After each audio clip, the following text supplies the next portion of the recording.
Senate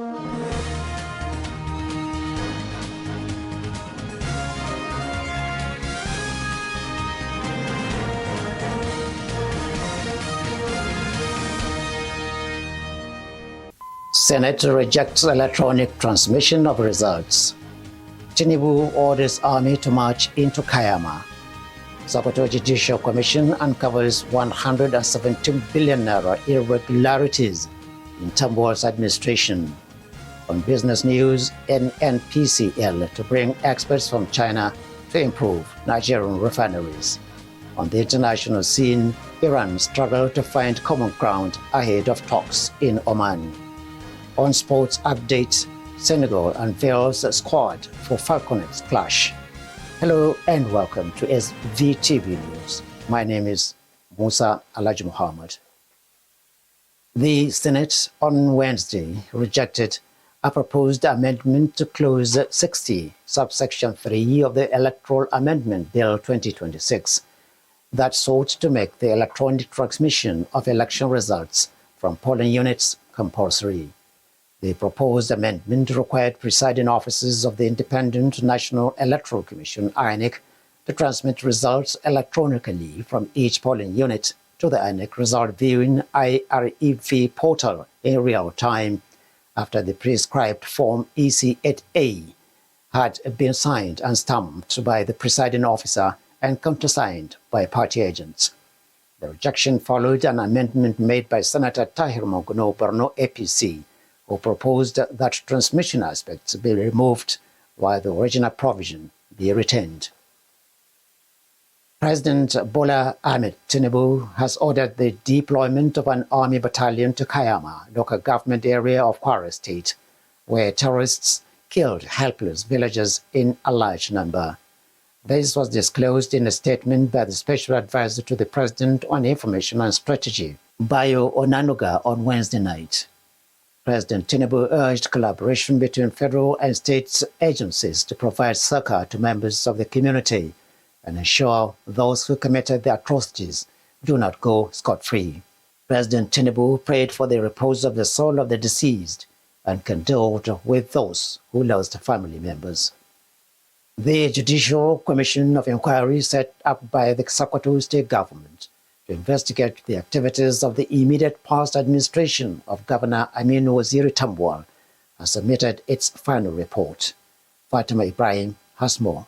Presenting the report to Governor Ahmad Aliyu at the State Government House, the chairman of the commission, Justice Muazu Abdulkadir Pendiga, disclosed that the commission uncovered financial irregularities and abuse of office amounting to more than 117 billion naira during the previous administration. Justice Pendiga stated that since its inauguration, the commission conducted its assignment with honesty, diligence, and fairness, ensuring strict adherence to its terms of reference without fear or favor. He explained that during its meetings, the Commission received 31 memoranda from public and private institutions, agencies, organizations, and individuals across the state. According to him, all submissions were carefully examined in line with the mandate of the Commission. The chairman emphasized that the Commission's work was not intended to witch hunt any individual, but to establish fact in the interest of justice and good governance. He further revealed that the Commission requested extensions beyond its initial 2-month mandate, which Governor Ahmad Aliyu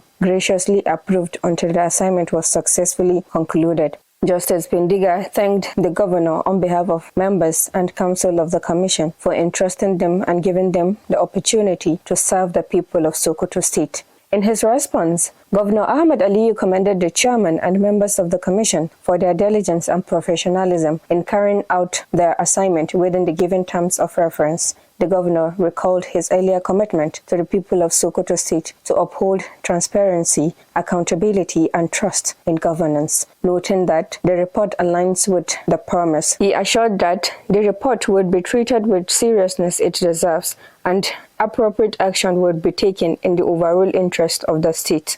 Fatima Ibrahim reporting for SVTV News. The People's Democratic Party (PDP) senators from Taraba State, Haruna Manu and Shoaib Law, have defected to the ruling All Progressives Congress (APC), citing crisis in their former party as the reason. They made their decision known via separate letters addressed to the Senate President Godswill Akpabio and read during plenary on Wednesday. Both Manu, who represents Taraba Central Senatorial District, and Lau of Taraba North, respectively, said they had formally resigned their membership of PDP from their wards after wide consultations with constituents and relevant stakeholders. The Kogi state government has ordered the closure of primary and secondary schools across the state, a move it said was taken to protect the health of students and their teachers.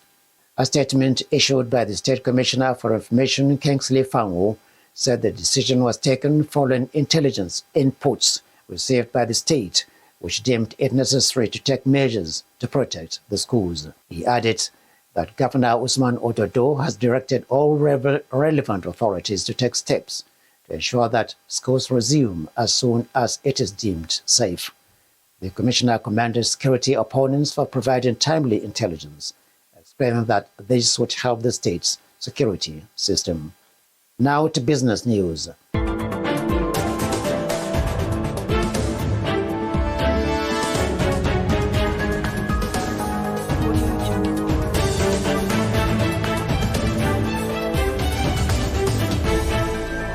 The Nigerian National Petroleum Corporation, NNPCL, says it is in talks with a Chinese refinery to upgrade Nigeria's oil refineries.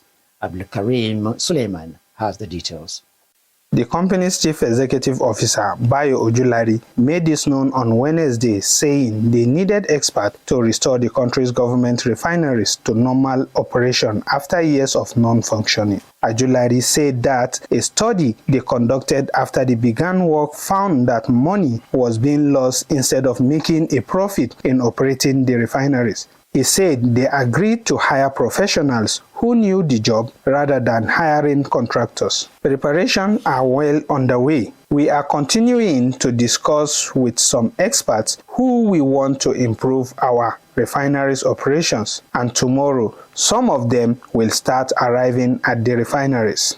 Still on the business, the Sokoto state government has launched the sales of modern fertilizers to farmers in the state at a low price. The government says will enable them to carry out summer farmings with ease.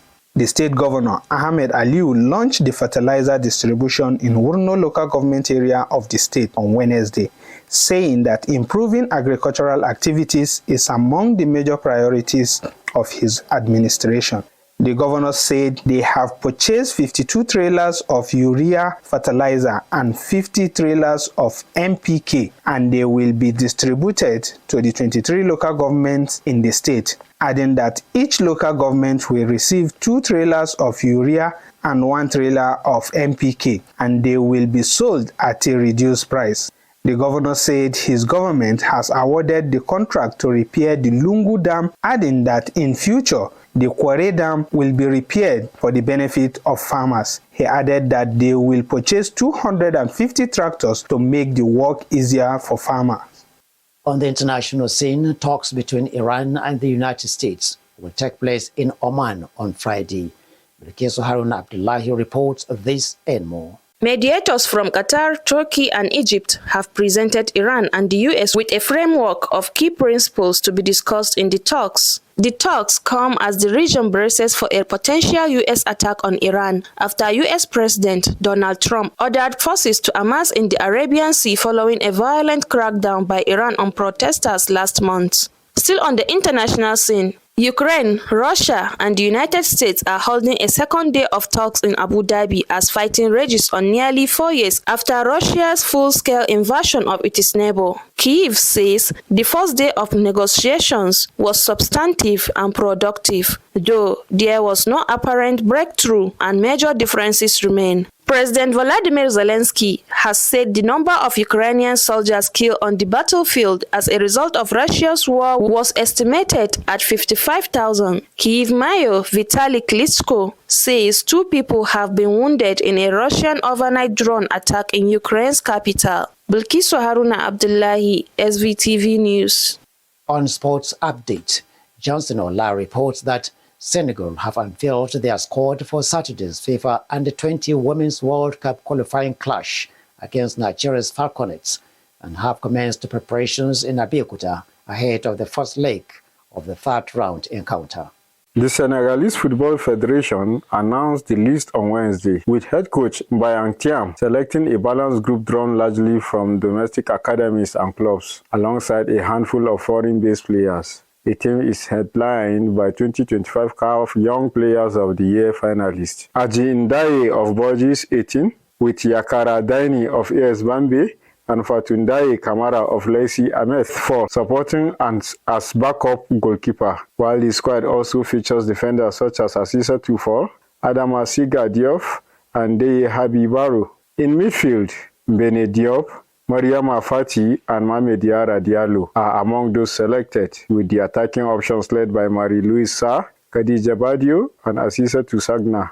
Saturday's fixture forms the first leg of the penultimate qualifying round for the Poland 2026 World Cup finals, with the winner on aggregate set to face either Guinea-Bissau or Malawi for a place at the tournament later this year.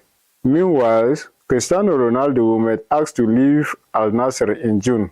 Nottingham Forest Elliot Anderson is top of Manchester United list of midfield targets. Atletico Madrid are planning a move for Tottenham Christian Romero. Portugal forward Cristiano Ronaldo, who is now 41-year-old today, being Thursday, is set to boycott a second match for Al Nassr despite posting a picture of himself training and might ask to leave the Saudi Pro League club in June. Atletico Madrid are ready to move for Tottenham defender Christian Romero, 27, following the Argentine's latest social media post appearing to criticize the club. And that marks the end of the sports report. Johnson Ola, Standard Voice Television. That was the SVTV News. On behalf of all the production crew, my name is Musa Alhaji Muhammad, wishing you a very nice time.